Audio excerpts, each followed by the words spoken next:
Hello everyone, welcome back to the channel. Ben here, you're watching Time on Feet. This is the day before the North Downs Way 50. I'm currently in my hotel room a few miles from the start line, and tomorrow morning I'll be getting a taxi very early, about 5:40 or so, over to the start line, checking in, and then getting ready to set off along the North Downs Way at around 7 AM. I've got all my kit laid out, so this is all ready for tomorrow morning.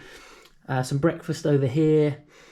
Some plasters, some Vaseline, important anti-chafing, my active root, which will be going in my bottles there, some sun cream, my kit I'm going to be wearing, my Coros Apex watch I'm going to be taking along, and the vest I've gone for. I was in a bit of a dilemma about this, but I've gone for my Harrier vest in the end for a couple of reasons. Firstly, because it's got this bungee cord on the back, which means you can tighten it nice and firm, and it will bounce less than the other vest that I've got. My Decathlon one, and it's also got some decent zip pockets, so I love a good zip pocket, keeping things in there nice and safe. So I've gone for that one, and then my trusty hat as well in case we get any sun tomorrow. So I'm all set up, all ready.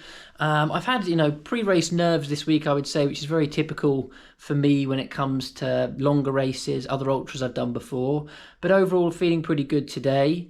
Just know I need to get some decent sleep tonight, so I'm going to make sure I go to bed early, so I'm ready for the morning, waking up about 5 or so. But feel physically very good. I've just done some light running this week, a bit of swimming in the sea, some physio exercises as well. So keeping it light, but still keeping active, keeping moving, and really looking forward to tomorrow, to getting out there, enjoying the trails, and also exploring a route that I haven't done too much of. I've only done a couple of recce runs from about Box Hill. And so probably experience maybe 10 miles of the 50 miles we're going to do tomorrow. So it'd be good to just get out there, enjoy it, and hopefully sometime tomorrow afternoon or early evening, getting to the finish. So I'll see you at the start line tomorrow morning. So see you then.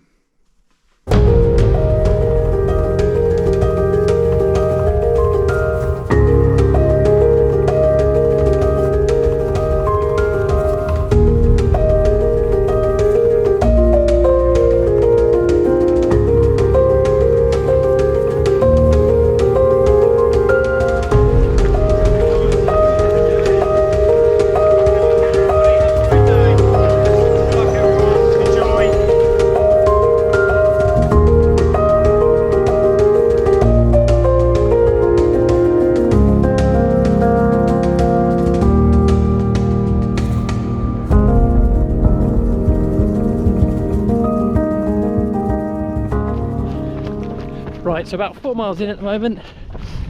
Nice temperature so far. Got some dew on the grass there.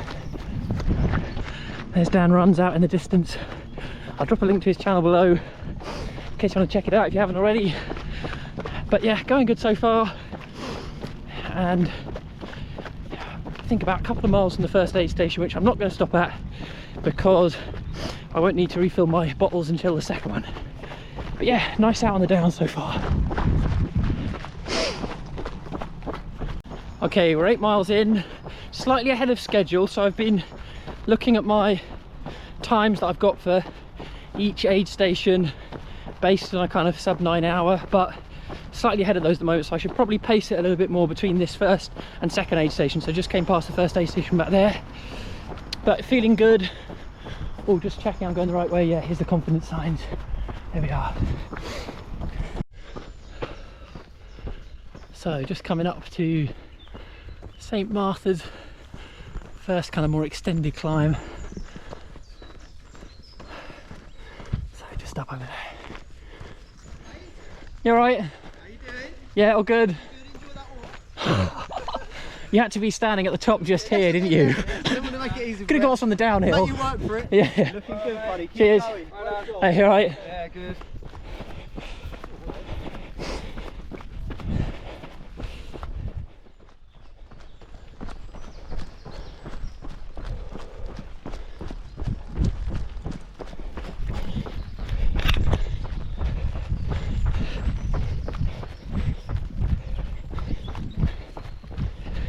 So that was Ben Lotley down there, back there at St Martha's Hill, and Adam Lucas. So pop links to their channels below. But yeah, thanks both of you for coming out and supporting supporting the runners here. Much appreciated. Ooh, got a few trees down in these parts. Yeah, must have been the storms he had fairly recently. So yeah, a few trees to dodge and limbo.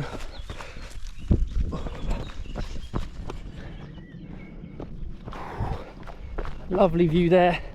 So we're at about 18.5 miles. This is Blatchford down, according to the sign back there.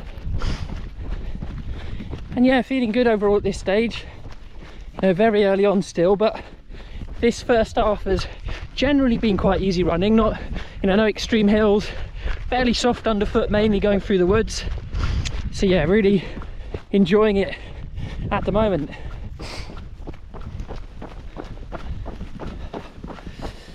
So we're just on the downhill going past Denbeigh's Vineyard.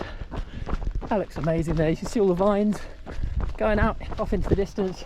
We've got a really nice downhill as well here. 22.4 or something miles in. Yeah, feeling good overall. It's a bit harder than the earlier hours, but not bad considering, still moving well.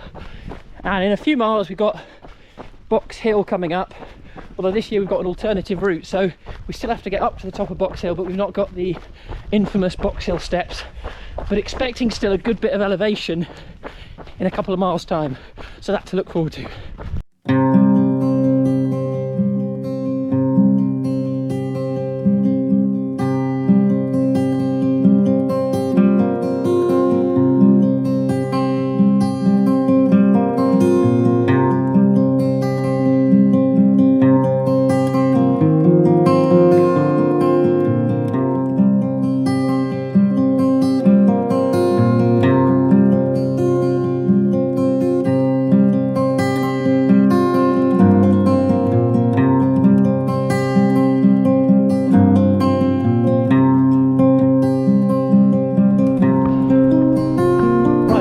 Through the aid station at 24 miles and we're now going towards Box Hill, and this is where we've been rerouted. So we're not doing the infamous Box Hill steps as I mentioned earlier, but we are doing some steps that lead up to Box Hill.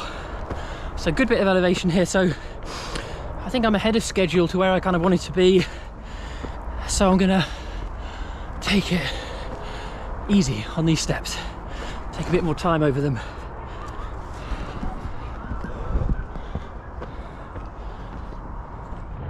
That's Jay just there. He is perched at the top of those steps, capturing people as they come up. So he'll have footage of people racing today. So yeah, do go check out Jay's channel, Ultra Distance Runners. I'll pop the link below. But yeah, really good to see Jay. Must meet up with him for a run soon as well. That'd be good.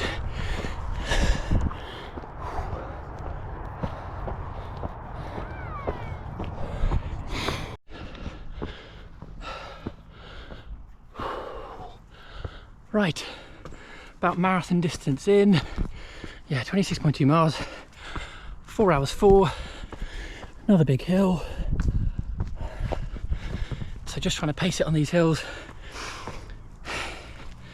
and keep the snacks up, keep the liquid going every 10 minutes, but at least we're under cover, got a bit of shade. Had a bit of cramp back there, not too serious, just a little bit. So I decided to stop at the top of Box Hill and then just stretch it out. So I spent about a minute and a half or something stretching it out, rearranging my pack because it was kind of shaking around a little bit. But yeah, I definitely think it's worth doing that so as not to become more uncomfortable later on in the race. Right, it's flattened out again.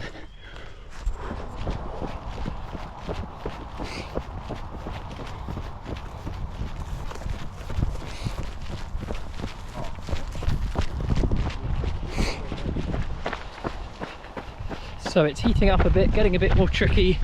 We are about 33.5 miles in. I stopped at the aid station back there at 50k, so 31 miles. That was about 5:05, I think it was. Just trying to maintain the pace. Stomach a little bit sensitive, I think, now with the amount of food I've had, but yeah, overall good. And oh, there's a game of cricket.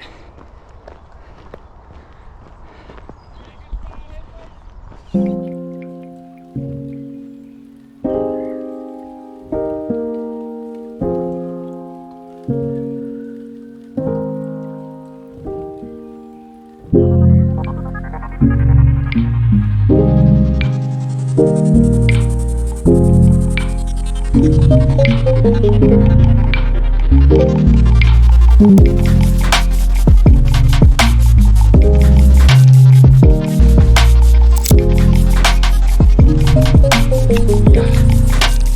38 miles in, and now just gone over the longest distance that I've run to date, so that feels good.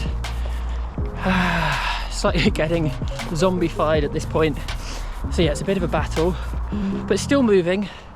On the positive side, got an aid station coming up in about half a mile, and that's a 38 mile PB because I did the Downslink Ultra. That was about 6:18 I think I did it in, and 6:11 is the time that's ticked by. But yeah, enjoying it still, just a bit more of a grind now, but looking forward to the aid station. Probably going to get some more watermelon and get some water down as well, so good times.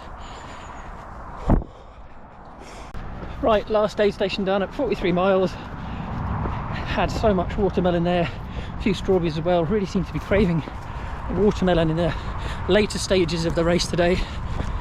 But yeah, feeling stiff, bit of a ache at the bottom of my right shin, but no injuries. Just need to hang in there for the final 7 miles. Ooh.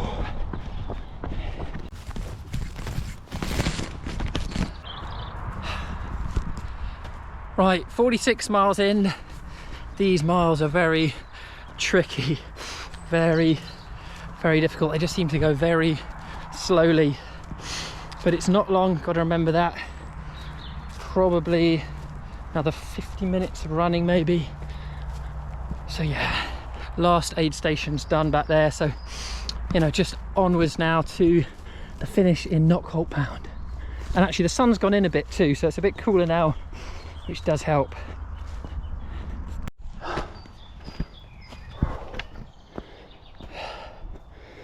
When you're doing the longest distance that you've done, it's just strange to look down at your watch and see what it says. I've been going for 8 hours, not a length of time I've done before, so yeah, it's just very odd. But I don't know what I'm saying actually. Yeah, I don't really have anything to say. Okay, let's get the rest of this done, come on. Stop rambling. Right, we're in Knockholt Pound, not far from the finish. It's got to be a few minutes to go, something like that.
So those were the last shots that I got on the day of the North Downsway 50 a couple of days ago.